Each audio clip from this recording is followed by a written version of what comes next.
आज हम इस लेक्चर में डिस्कस करने वाले हैं सेकेंडरी डिस्ट्रीब्यूशन ऑफ ओवरहेड। तो सबसे पहले हम देख लेते हैं कि सेकेंडरी डिस्ट्रीब्यूशन होती क्या है। ठीक है, तो हम देखेंगे। तो second distribution of overhead means the apportionment of overhead of service department among the production departments on a suitable basis. Basically जो हमारे पास सर्विस डिपार्टमेंट जैसे कि टाइम कीपिंग डिपार्टमेंट आ गया, और जो हमारे पास कैंटीन वगैरह जो आ रहा है, जो वो अपनी सर्विसेज दे रहे हैं, वो कौन किसको, जो हमारे प्रोडक्शन डिपार्टमेंट है, ठीक है, उनको जो सर्विस प्रोवाइड कर रहे हैं, तो उसकी हम अपॉर्चमेंट कैसे करेंगे। तो बेसिकली सूटेबल बेसिस पे हम कुछ बेसिस हैं, उनके हिसाब से हम ये अपॉर्चमेंट करेंगे। तो सबसे पहले हम मेथड देख लेंगे। तो मेथड हम सबसे पहले हमारे पास जो सेकेंडरी डिस्ट्रीब्यूशन ऑफ ओवरहेड है वो दो पार्ट्स में डिवाइड हो जाता है। अपॉर्चमेंट टू प्रोडक्शन डिपार्टमेंट ओनली, जो आज का हमारा टॉपिक होने वाला है। ठीक है ना, आज हमारा जो हम इससे डिस्कस करने वाले हैं, और इंशाल्लाह नेक्स्ट लेक्चर में हम इनको भी डिस्कस कर लेंगे बारी बारी। ठीक है, तो और second apportionment to both production service department. ठीक है ना, सबसे पहले इन दो ग्रुप में डिवाइड कर लिया है, और जो हमारे पास apportionment to both production service department further divide हो रहा है ऑन नॉन रेसिप्रोकल बेसिस और ऑन रेसिप्रोकल बेसिस। और जो हमारे पास रेसिप्रोकल बेसिस वो फर्दर तीन पार्ट्स में डिवाइड हो रहा है: simultaneous equation method, repeated distribution method और ट्रायल एंड एरर मेथड, जो कि हमारे पास आने वाले लेक्चर्स इन पे होने वाले हैं। तो हम सबसे पहले आज का जो लेक्चर होने वाला है अपॉर्चमेंट टू प्रोडक्शन डिपार्टमेंट ओनली। ठीक है, तो हम इसको डिफाइन कर लेते हैं कि इसमें इसकी अपॉर्चमेंट कैसे होगी। तो चलते हैं, सबसे पहले हम इसकी डेफिनेशन देख लेंगे कि सबसे पहले हमारे पास अपॉर्चमेंट टू प्रोडक्शन डिपार्टमेंट होता क्या है। तो इस मेथड में क्या होता है, the cost of service department are directly apportion to production department only. तो बेसिकली यहाँ पे जो भी हमारे पास जो भी कॉस्ट आएगी सर्विस डिपार्टमेंट की, जैसे कि हमारे पास स्टोर्स की आ गई, टाइम कीपिंग या अकाउंट्स की या पावर की जो भी कॉस्ट आएगी, वो हम डायरेक्टली डिवाइड कर लेंगे हमारे जो भी जितने भी प्रोडक्शन डिपार्टमेंट हो। जो एक कंपनी में दो प्रोडक्शन डिपार्टमेंट तो उनमें डिवाइड कर लेंगे, अगर तीन डिपार्टमेंट हैं तो उनमें डिवाइड कर लेंगे। तो अकॉर्डिंग जो भी हमारा प्रोपोर्शन होगा, जिस हिसाब से हमारे पास स्टोर्स वगैरह जो भी नंबर ऑफ एम्प्लॉयज या बेसिस मिले होंगे, हम उसी हिसाब से डिवाइड कर लेंगे। यहाँ पे हम क्या इग्नोर करते हैं, जो सर्विस डिपार्टमेंट, जो एक सर्विस डिपार्टमेंट दूसरे को जो सर्विस टेंडर कर रहा होता है, हम उससे इग्नोर कर देते हैं। ठीक है, जो कि हम जो हमारे पास दूसरे मेथड है, ठीक है ना, हम उसमें ये डिस्कस करने वाले हैं। तो यहाँ पे हमें एक इलस्ट्रेशन मिली हुई है, जिसकी मदद से मैं आपको समझाने की कोशिश करूंगा। एक जो हमारे पास सी एस लिमिटेड है, थ्री प्रोडक्शन डिपार्टमेंट, जो कि हमारे पास ए डिपार्टमेंट, बी डिपार्टमेंट और सी डिपार्टमेंट के नाम से, जिसकी प्रोडक्शन डिपार्टमेंट की जो वैल्यू आ रही है, ठीक है, प्राइमरी कॉस्ट आ रही है वो 16,000 और 52,000, और हमारे पास लास्ट सी डिपार्टमेंट की 48 डिपार्टमेंट, जिसको हम टोटली कह सकते हैं 1,16,000 हमारी टोटल आ गई। एंड फॉर सर्विस डिपार्टमेंट्स, ये कितने डिपार्टमेंट है सर्विस डिपार्टमेंट, और हमारे पास एक स्टोर्स आ गया, टाइम कीपिंग आ गया, ठीक है, और हमारे पास पावर और canteen department. The expenses for the department as per primary distribution summary as follow. जो हमारी प्राइमरी डिस्ट्रीब्यूशन है वो हमारे पास ये समरी मिली हुई है। ठीक है ना, यहाँ पे हमारी प्राइमरी डेटा जो हमारी मिली हुई है, प्राइमरी डेटा ये हमारे पास ये मैं आपको यहाँ पे देखें, जो मैं बोल कर रहा हूँ, ये 16,000, 52,000, हमारे 48,000, ये हमारी प्राइमरी डिस्ट्रीब्यूशन मिली हुई है, जो कि तकरीबन कितनी हो जाती है 1,16,000। और हमारे पास जो सर्विस डिपार्टमेंट की जो हमारे पास डेटा मिली हुई है वो कितनी, फर्स्ट स्टोर्स की मिली हुई है 8,000, और टाइम कीपिंग एंड अकाउंट की यहाँ कितनी 6,000, और हमारे पास पावर की कितनी मिली हुई है 3,200। लास्ट में हमारी कैंटीन की जो हमारे पास एक्सपेंसेस आ रहे हैं वो कितने 2000, जो कि तकरीबन 19,200 टोटल सम बनता है। ठीक है, अब हम इसे अप्रोचमेंट इसकी कैसे करेंगे। जैसे कि मैंने प्रीवियस लेक्चर में बताया था कि स्टोर को हम वैल्यू ऑफ दी जो स्टोर्स होगी रिक्वायजेशन, उसके हिसाब से हम डिवाइड कर लेंगे। वो कैसे करेंगे, यहाँ पे हम सबसे पहले इनको जो रेशियो में चेंज कर लेंगे। रेशियो में चेंज करने के लिए हम सिंपली जो इनमें से कॉमन डिजिट होगा, कॉमन मल्टीप्लायर होगा, जो डिवाइडर होगा, हम उससे डिवाइड कर लेंगे। तो यहाँ पे आप देखें, यहाँ पे सबसे कॉमन डिवाइडर कौन सा है, ठीक है ना, यहाँ पे अगर आप 0 0 सब में देखें, दो दो जीरो सब में आ रहे हैं, तो आप सिंपल पहले सब 2 0 काट दें सब में से। ठीक है, तो यहाँ पे आप देखें, यहाँ पे हमारे पास 10 हो गए, यहाँ पे 15, यहाँ पे 25। तो यहाँ पे 5 का टेबल 2 टाइम लगेगा।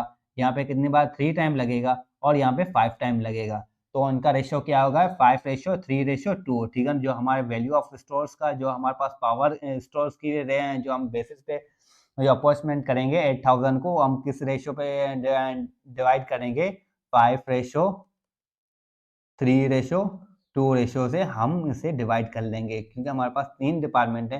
तो फर्स्ट डिपार्टमेंट ए का हमारा रेशियो आ गया 5, यहाँ पे 3 और यहाँ पे 2 आ गया। उसके बाद हमारा टाइम कीपिंग एंड अकाउंट, ये भी है, ये किस बेस पे हम डिवाइड करते हैं, जो हमने प्रीवियस लेक्चर में बताया नंबर ऑफ वर्कर्स। तो यहाँ पे देखें नंबर ऑफ वर्कर कितने मिले हुए हैं 15, 15 और 20। और यहाँ पे आप देखें कॉमन डिवाइडर कौन सा है, यहाँ पे सबसे जो सब पे टेबल कौन सा लग रहा है, तो यहाँ पे देखें 2 का लग ही नहीं रहा, 3 का दोनों पे लग रहा है, 15 पे भी लग रहा है, 20 पे 15 दोनों पे लग रहा है, बाकी 20 पे नहीं लग रहा, तो ये भी नहीं होगा। 14 का टेबल यहाँ पे लग रहा है 5 टाइम, पर 15 दोनों पे नहीं लग रहा। तो 5 का टेबल यहाँ पे लगा के देखें तो 5 का टेबल लग रहा है 15 पे कितनी बार 3 टाइम, 15 पे यहाँ पे भी 3 टाइम, यहाँ पे कितनी बार लगेगा 4 टाइम। तो देखें यहाँ पे 5 का टेबल तीनों पे लग रहा है। तो इनका रेशियो क्या होगा, जो हमारा टाइम कीपिंग एंड अकाउंट का रेशियो क्या होगा हो जाएगा यहाँ पे 4:3:3। और यहाँ पे हम लगा लेते हैं, ठीक है ना, यहाँ पे भी मैं लिख लेता हूँ। और जब हम इससे डिवाइड करेंगे तो आपको ये हेल्प होगी, ठीक है ना, यहाँ जो हम आगे जाके इसकी डिस्ट्रीब्यूशन करेंगे इसी बेसिस पे करेंगे। और हमारे पास उसके बाद पावर आ गया। पावर को हम किस हिसाब से डिवाइड करेंगे, जो कि हमने प्रीवियस लेक्चर में भी बताया था। अगर आपने वो नहीं देखा तो वो लाजमी देखें, क्योंकि वो बेसिक है, आपको बेसिक लाजमी आना ही चाहिए किसी को भी, ठीक है। तो यहाँ पे देखें 200, 300, 300, तो यहाँ पे देखें कौन सा टेबल लग रहा है, 3 का टेबल यहाँ पे 300 पे लग रहा है, 300 पे लग रहा है, पर 200 पे नहीं लग रहा। तो 2 का टेबल नहीं लग रहा, ठीक है। यहाँ पे आप 100 का टेबल लगा लें, ठीक है। 100 पहले, सबसे पहले आप 0 ही काट लें, 0 काट दें, 2 2 0 सबसे सब में आ रहे हैं, तो 2 2 0 कट गए। तो यहाँ पे देखें अब इससे भी छोटे हो सकते हैं, नहीं हो सकते। तो इनका रेशियो क्या हो गया, जो हमारे पास पावर का क्या रेशियो आ गया 4:3:3, ठीक है ना, ये हमारा पावर का है। और कैंटीन का, कैंटीन हम किस बेस पे डिवाइड करते हैं, नंबर ऑफ वर्कर। यहाँ पे नंबर ऑफ वर्कर का पहले ही हमने रेशियो निकाला हुआ है, वो कितना आ रहा है 4 रेशियो, हमारे पास कितना नंबर ऑफ वर्कर का, सॉरी यहाँ पे जो 4 रेशियो नहीं, यहाँ पे 3:3:2 है, ठीक है ना। और नंबर ऑफ वर्कर का रेशियो हमारे पास 4:3:3 है, ठीक है ना, ये हमने पहले ही निकाला हुआ है, ठीक है ना। यहाँ पे नंबर ऑफ वर्कर 4:3:3 और यहाँ पे हमारा 3:3:2 हमारा number of horse powers of machine, ये हमारा आ गया। तो इस बेस पे हम डिवाइड कर लेंगे। तो हम चलते हैं सॉल्यूशन के जाने। तो यहाँ पे हम statement of showing second distribution, क्योंकि हमारी जो प्राइमरी डिस्ट्रीब्यूशन हमने पहले दी हुई मिली हुई है, प्रोडक्शन डिपार्टमेंट 1 की कितनी है 16,000 और प्रोडक्शन डिपार्टमेंट 2 की कितनी है 52,000 और लास्ट जो हमारा 7 सी डिपार्टमेंट है उसकी जो प्राइमरी और डिस्ट्रीब्यूशन ऑफ जो मिली हुई है 48,000 है। तो वो हमने पहले ही देखा है, स्टोर्स को हमने किस बेस पे जो हमने अपॉइंटमेंट करना है वैल्यू ऑफ स्टोर, जिसका रेशियो क्या आ रहा था 5:3:2। तो आप सिंपल 8000 को यहाँ पे हम इसका रेशियो निकाल लेंगे, ठीक है ना। 8000 को हम कैसे करेंगे, 8000 डिवाइड बाय, यहाँ हमारे कितने बन जाते हैं 2 3 हमारे पास कितना 5 5 प्लस 5 कितना 10 हो जाएगा। 10 को हम इसे डिवाइड कर लेंगे, 0 यहाँ से गया, 0 यहाँ से, हमारा कितना आ गया पर पार्ट हमारा 800 का आ गया। तो हम इसे 5 से मल्टीप्लाई कर देंगे, 5 से मल्टीप्लाई कर देंगे तो कितना आ जाएगा 400। और उसके बाद हमारा क्या आ जाए, हमारे पास कितना रेशियो है 3 रेशियो है, 800 को मल्टीप्लाई कर देंगे 3 से, तो हमारे पास कितना आ जाएगा, हमारे पास 2400, जो कि हमने यहाँ पे लिखा 2400। उसके बाद हमारा 2 है, 8 को मल्टीप्लाई कर दो 2 से, तो हमारे पास कितना आ जाएगा 1600। तो यहाँ पे हमने 1600 लिख लिया। तो ये इसका टोटल जो हम देख रहे हैं, टोटल कितना हो रहा है 8000 हो गया है। तो हम इस पे जो स्टोर्स की हमने अपॉइंटमेंट सक्सेसफुली कर ली है, इस बेस पे वैल्यूज ऑफ स्टोर जो रिक्वायरेशन नंबर है उस हिसाब से हमने अपॉइंटमेंट कर लिया।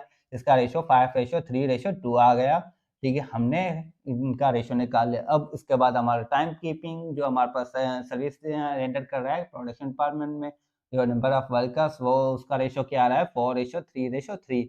तो हम इसे भी डिवाइड कर लेंगे, तो आप इन दोनों को प्लस कर लें 6 और +4 कितना हो जाएगा 10। 10 को हम 16 जो हमारे पास 7000 सॉरी 6000 को हम सिंपली 10 से डिवाइड कर लेंगे। 10 से 0 यहाँ से गया, 0 यहाँ से गया, ये हमारे पास 600, तो हम 4 से मल्टीप्लाई कर देंगे। सबसे पहले हमारे पास क्या आ रहा है, जो ए डिपार्टमेंट का रेशियो क्या आ रहा है, 4 रेशियो आ रहा है, तो 4 से मल्टीप्लाई कर देंगे, 4 से मल्टीप्लाई कर देंगे और 600 को 4 से मल्टीप्लाई कर देंगे तो कितना आ जाएगा, 2400।